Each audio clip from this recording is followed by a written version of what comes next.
Welcome back to the Crochet Crowd, as well as my friends at Yarnspirations.com. Today is the Woodsy Sunflower Crochet Dishcloth. This here is a really neat idea. I saw it on one of the live broadcasts the other day and I was really captivated by it, so I wanted to make a sample. I'm going to show you some tips that don't exist in this pattern, just as experience for you. And there's also a crochet diagram on the second page that you'll be able to follow if that's something that interests you. And there's only technically 6 rounds to this. You'll use a 5mm size H crochet hook. Make sure that if you're using this as a dishcloth or anything else, make sure you use 100% cotton, like this Lily Sugar and Cream. Could be Bernat Handicrafter, it could be Peaches and Cream, it could be Creme de la Creme. Make sure it's 100% cotton if you're doing that. So you could also use this as a hot pad if you decided to double up on the yarn and make it extra thick, and that's something that you can decide, but you ultimately are responsible just in case anything is hot on it and it burns your table, so just be aware of that. Let's begin this now. So let's begin by creating a slip knot, and you want to chain a total of 4 to create the center ring of your dishcloth. So 1, 2, 3, and 4, and go to the very first chain, slip stitch through to create the center tight ring. Make sure that the other strand that you started with will stay outside of the ring, and just capture it underneath as you do round number 1. Let's begin round number 1 now. So I'm going to give you some extra tips that don't exist in the pattern. It says to chain 4, but I only want you to chain 3. I find when you chain 4, it looks a little looser. So just chain 3 instead and say to yourself, that is a treble crochet. Just fake it, right? Now what I want you to do is go into the center ring and put a total of 15 trebles. So treble crochet in, so wrap twice and into the ring. It's going to be a tight fit, so make sure it all fits, and just pull through 2, 2, and 2. So just keep doing that. So wrap twice and just keep forcing those into the ring and get 15 total done. So with the chain 3, that's 1 plus 15 gives you the number 16. So you'll see 16 spokes all the way around, and make sure that you do double count that before you continue on. I'll see you at the end of the row number 1 in a moment. So once you have a total count of 15 trebles plus this one, which gives you the number 16, I want you just to slip stitch it to the top of the chain 3. Now it's going to look like it's going to buckle like this. My other sample did that too. Do not worry about it. Trim your yarn long enough that you can get this through a tapestry needle. You're going to need to weave in your ends with the tapestry needle. If you went over top of the straggler, like I did, then you can safely cut that down without having to put that through a tapestry needle. That should never fall out on you. I will demonstrate on how to secure in your loose ends now. And what you need to do is just put it through a tapestry needle and turn it to the back side of what you just did. So this was the front of the work. See how it's buckling toward me? So turn it backward and then just go down through the stitch there and go right to the center. The trick is to capture this in so that it wants to stay taut, but it doesn't change the shape of your circle. So make sure that you're not changing anything in that way. Then go through a different path. If you separate the plies versus just going between strands, it'll be a lot better for you, and just keep going back and forth a total of 3 times. So anytime you have loose ends, please do the same idea, and I will expect you to do that off camera. Like for me, I'll do it off camera, but I expect you to do that as well. So now you're going to have this, turn it back over, and we're going to begin round number 2 next. So round number 2, you're going to choose any one of those trebles that you worked with, and I'm going to tell you to improvise something as well here. So going into any one of the trebles, just going in, and you're going to attach with a slip stitch. So just pull through, and it says to chain 4. I only want you to chain 3. 1, 2, 3. It'll look better. You have to trust me on that. In the same one you did the attaching to, you were going to apply another treble in. So you'll apply another treble. My apologies. So moving to the next one, every one of the stitches that you'll have around will have 2 trebles into it, and you're going to move all the way around in this same formation.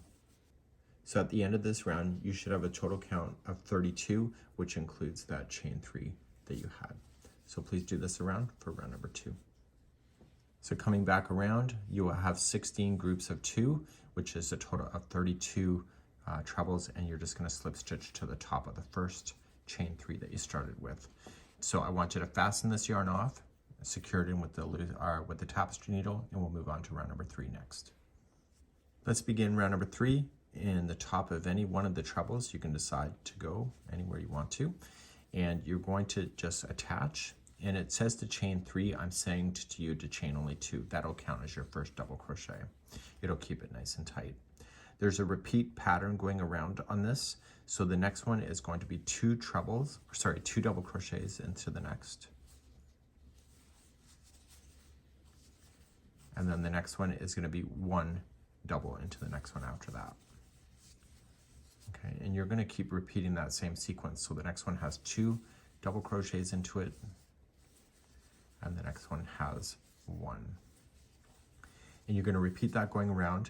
The one just before the ending should have 2 into the same stitch, so just continue to repeat that going around, and this is round number 3.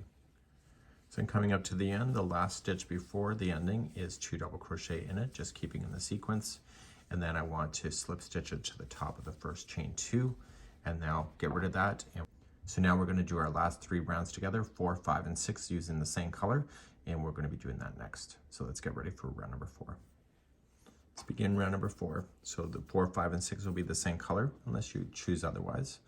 And you're going to go into the top of any one of the double crochets that you have. And you're going to attach, chain 1, and single crochet into the same stitch. But you're not done with that stitch. You're going to chain a total of 10. So you're going to make a petal space that you'll use later. So 1, 2, 3, 4, 5, 6, 7, 8, 9, 10, and come back into the same one that you did the attaching to and single crochet. So now this space here will be a petal in the future. I need you to chain 3, so 1, 2, 3, and I only want you to skip 2 double crochet. So 1, 2, go to the third and single crochet in. And now we're going to continue the sequence. We're going to chain 3 again. So 1, 2, 3, skip 2 and go to the third and single crochet in. And this one has a petal just like this one. So once you single, chain 10, 1, 2, 3, 4, 5, 6, 7, 8, 9, 10, and then single back in to the same one. So now you have another petal, chain 3, skip only 2, go to the third, single, chain 3, skip 2, go to the third, and this is another petal. So once you have your first single, chain 10 and single back in and chain 3 and keep on jumping around, and you'll have a total of 8 of these petal spaces that'll be at the end of the round. Please do this around. I'll be back in a moment. So we're now coming near to the end, and how you're going to end this round is different than what you probably know from the past. So after you have this last petal in, you're going to chain 3. You'll skip 2, single crochet into the next, and what is going to be different here is that this is where you've ended. Okay, so you're actually not attaching to the beginning, not until we start round number 5. And in round number 5, I'm going to show you something that's not in the pattern as well. So round number 5, it's just telling you just to reach on over and just put 15 double crochets into this chain 10 space. Now, from my experience, I know that if I start doing that, it's going to look a little off. So the first thing I'm going to do is that I'm going to double crochet, and instead of just going right into the space, the first time I want to capture that first single crochet, the top of the first single crochet area. And I want to do that so that it anchors that down in and will always hold in that spot instead of just wanting to travel on its own. So that's considered 1 of 15. So now you're just going to continue to put your 15 in. So that's 1, this will be 2, 3, 4, 5, 6, 7, 8, 9, 10, 11, 12, 13, 14, and 15. Once you have your 15 in, see the next single crochet that is in between the two?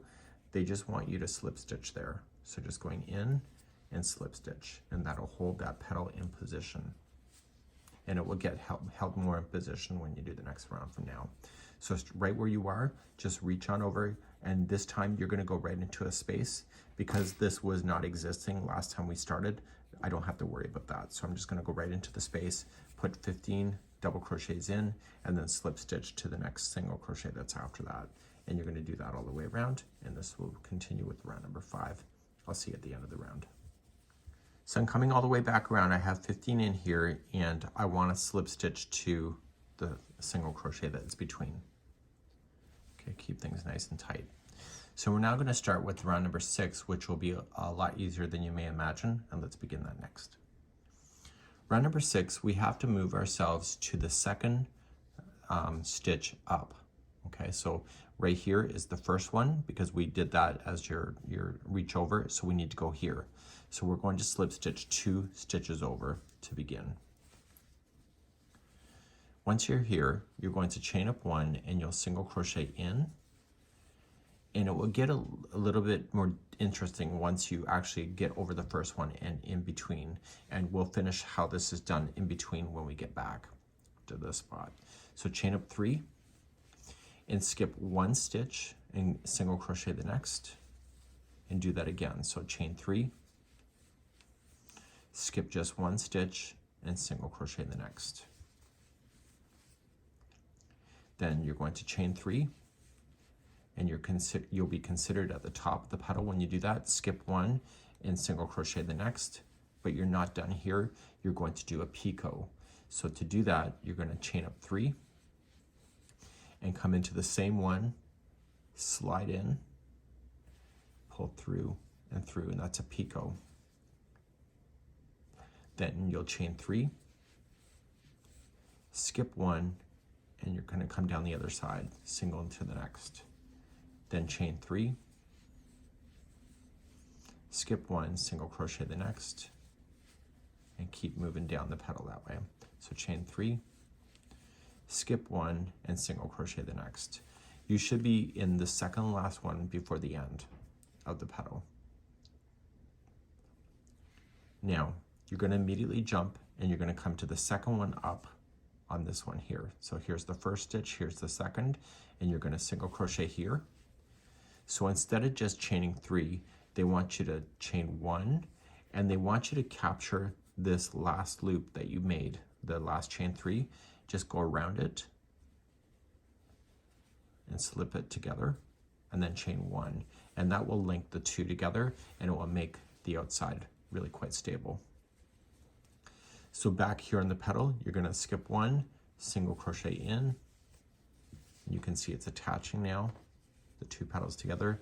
Chain up 3, skip 1, single crochet in the next, chain 3, and then this will be considered the top of the petal.